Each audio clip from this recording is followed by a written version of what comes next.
Saya mau menjawab pertanyaan dari rekan ini, kenapa hanya presiden ke-7 yang di otak-atik ya, yang diungkit-ungkit masalah ijazahnya. Yang pertama, saya mengajak kepada rekan yang pro Jokowi, hilangkan dulu rasa cintanya kepada Pak Jokowi agar berpikir netral. Nah, kemudian untuk rekan-rekan yang tidak suka ke Pak Jokowi, hilangkan dulu kebenciannya supaya berpikir netral. Saya ingin menyikapi piti-piti saya secara netral. Ini saya mau menyampaikan prediksi ilmiah berdasarkan dugaan, jadi bukan suatu kebenaran.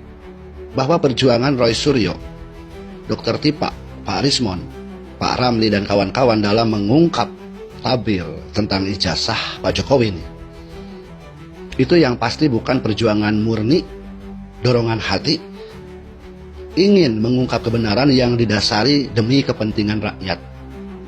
Itu tidak sama sekali. Karena kalau misalkan itu dasarnya, itu harus seiring sejalan dengan keinginan rakyat. Kemudian, negara ini negara hukum, bahwa hukum dan undang-undang yang sudah ditetapkan itu mau tidak mau secara sah sudah disepakati dan diakui harus diturut oleh semua masyarakat Indonesia. Pak Roy Suryo, Pak Rismon, Dr. Tipa dan kawan-kawan ini, mereka menolak kebenaran yang dinyatakan oleh lembaga yang diakui secara hukum. Polri ini lembaga yang diakui secara hukum. Mereka tidak mau mempercayai itu. Kemudian mereka juga tidak mau mengakui pengakuan orang lain yang satu angkatan dan pernah kuliah bareng Pak Jokowi.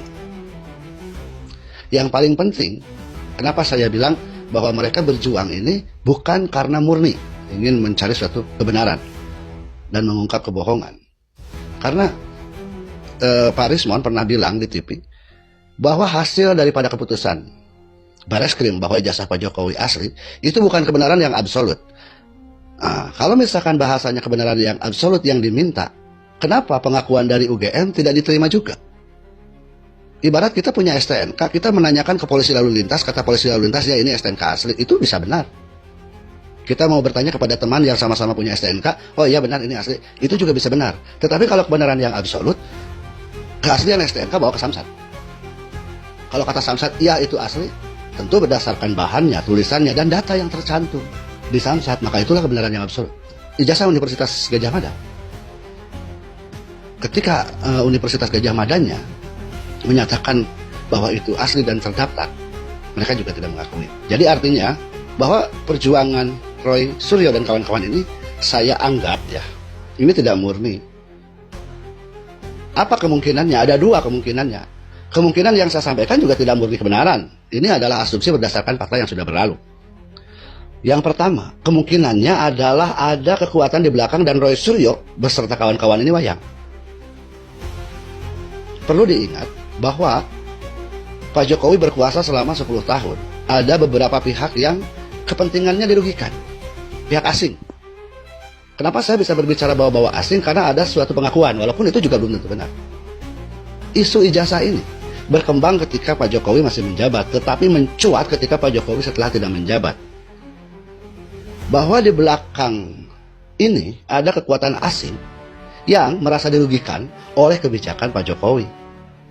Sedangkan pengaruh Pak Jokowi ini tetap kuat sampai dia berhenti jadi presiden. Nah, kekuatan asing ini menginginkan Pak Jokowi ini powernya, auranya runtuh. Sehingga ketika aura Pak Jokowi runtuh, maka masyarakat di Indonesia hilang kepercayaan terhadap pemimpin yang nyata bekerja.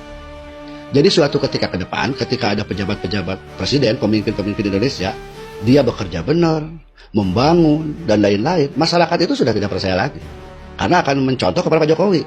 Pak Jokowi pun membangun jalan, membangun smelter sendiri, ngekat pintu Eropa, ternyata bohong kepada masyarakat. Itu akan jadi patokan ke depan.